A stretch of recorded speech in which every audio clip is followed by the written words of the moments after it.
I was very poor, and the thought of a Stratocaster was way out of my price range. So me and my dad took it into our hands to make the guitar, and this is it. And it took about 2 years, and we made it from all kinds of scraps and bits and pieces. This was a piece of a 100-year-old-ish fireplace, and it's got little knot holes in, and it's got wormholes, which I filled up with matchsticks, and we did all this with hand tools, and I just lovingly carved this out. And then this was a piece of a table, this central oak insert, which takes the strain of the body. This is block board around here, which I hollowed out. I think I was the first person ever to make an electric guitar that was designed to feed back. You know, I had already seen Jeff Beck on stage when I was doing this thing, you know, and he was holding his guitar like this in front of the amplifier and turning it around and getting different notes out of it. So I wanted my guitar to be a live instrument which communicated with the air, if you like, to our hands. We used to play at this little nightclub. In winter, it got quite cold there. They would take something that looked like a big garbage pail, half fill it with kerosene, light that fuel, set it in the middle of the dance floor, and that's what we used for heat in winter. Two guys started fighting one night, and one knocked the other one on this container. It was spilled on the floor. It looked like a river fire, and everybody started to run for the front door, including B.B. King. But when I got on the outside, I realized then that I'd left my guitar inside. I went back for it. The building was a wooden building, and it started to burn in rapidly. It started to fall in around me. I almost lost my life trying to save my guitar. And the next morning, we found that these two guys was fighting about a lady that worked in the little nightclub. I never did meet her, but I learned that her name was Lucille. I named my guitar Lucille to remind me never to do a thing like that again. And that's a true story. That's how it happened. When did you build this guitar?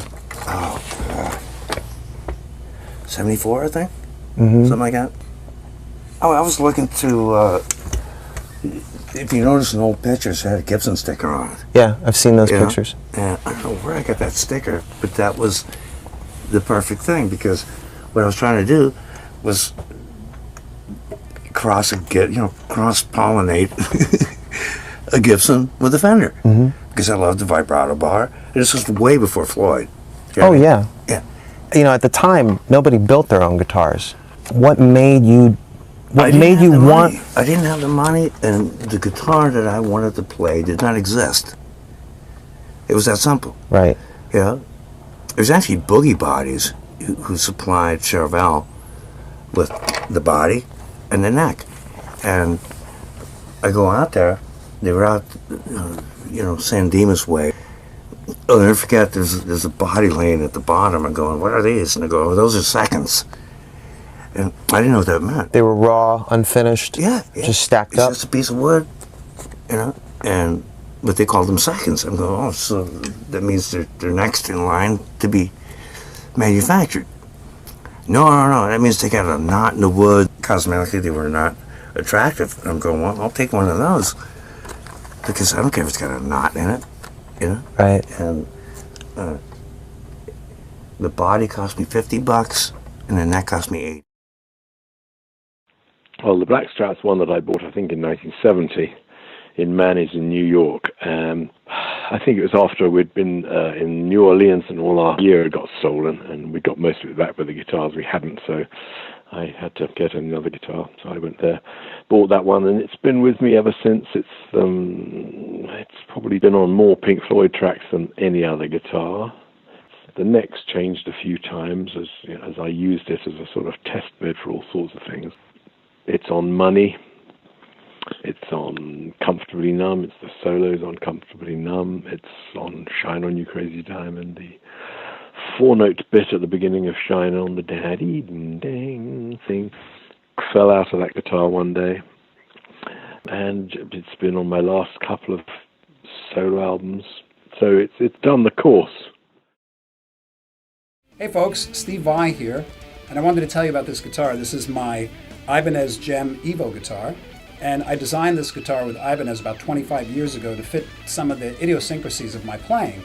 things like a big cutaway, 24 frets with a scale length and little scalloped frets in the end here, 2 humbuckers, single coil, and floating trem system that allows you to really pull up on the notes and dip down without going out of tune.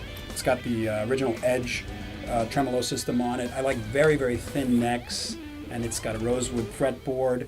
You know, I was very fortunate that I could get a guitar with all these things in it. When I had these pickups made by DiMarzio, they were wound a particular way, and they're signature pickups called Evos, and hence the name of the guitar.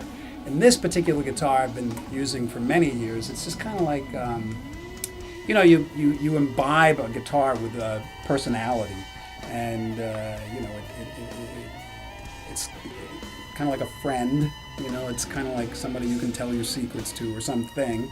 So as a result, it develops its own sort of aura, so to speak. And this is the one that I just go to all the time. I don't know why. I try so many other guitars, but this is like a warm place that I call home. You know, the thing about a guitar is that any one of them could do the job forever for one person. You know, and that's the sense you get when you walk through the custom shop. It's not how many guitars they're making and sending out to stores. You're sort of like putting your hands on what could be somebody's, you know, main guitar. And so I was really taken by that, and I wanted to sort of build my main guitar.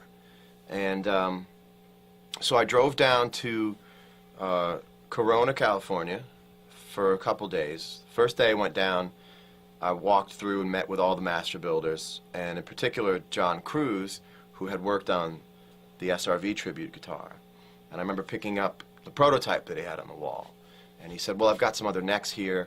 And I picked up the neck and I went, I kind of like this neck, man, you know. And then you walked me over to the CNC machine.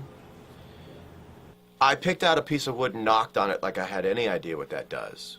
And I remember the attention to detail in terms of people working there making sure that I had the experience of making the guitar. The attention was so great that one of the gentlemen there made sure that I was the person who pressed start on the CNC machine. That somehow or another, if he were to have closed the door and pressed start, that would have taken away from me the actual experience of having done it. So it's sort of like, there's the door. You press that and that and that and that, and you press that, you know, just to keep that story going.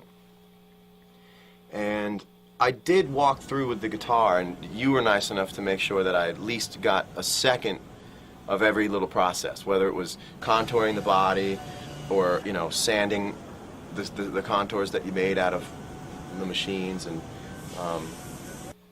you downplay it, I think, too much, because you like the whole radius around the edge. You did that, and then when we had the sanding on the thing, yeah, on the contours and stuff, yeah, you were doing all that stuff. I was doing it with a very watchful eye behind me, a very watchful eye. But it was, yeah, I mean, it was enough to say that I had done it, and I think that that's what the point was. I don't think anyone would have felt satisfied with a guitar that I went and just sort of pointed at. Let's get technical here, or let's see what kind of guitars you're playing. You have, I see, your trusty double neck guitar here. Yeah. And you want to tell us about this a little bit?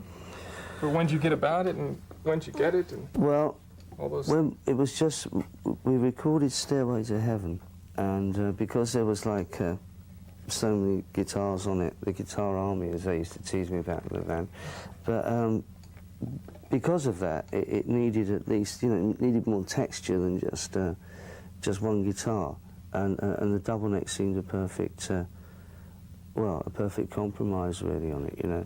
So I ordered one from Gibson's, and it was just after that point we recorded Stairway, really. And, you know, it's sort of been here ever since, really.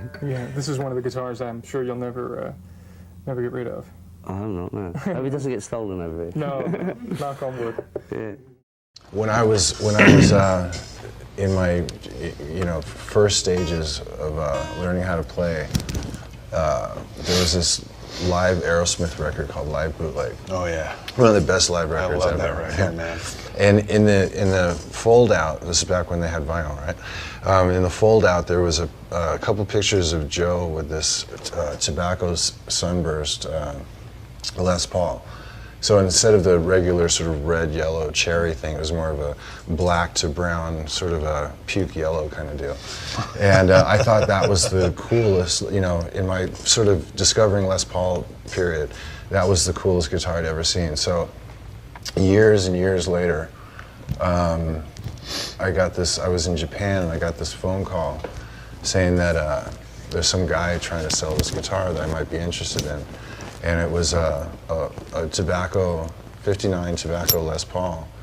And it was owned by Dwayne Allman and then Joe Perry, right? So I was like, get out of here. So I said, send me the photos.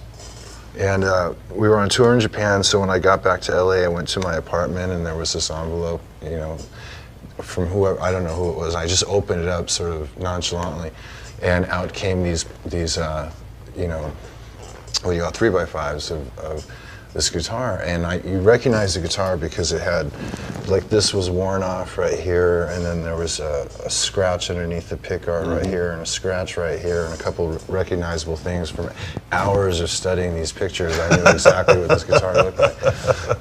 And I bought the guitar for $8,000. Right. So nobody knew exactly what the value of these things were. So I bought the guitar, and it showed up at my apartment, and there it was. And this is a 59 that's been played by all these great guys.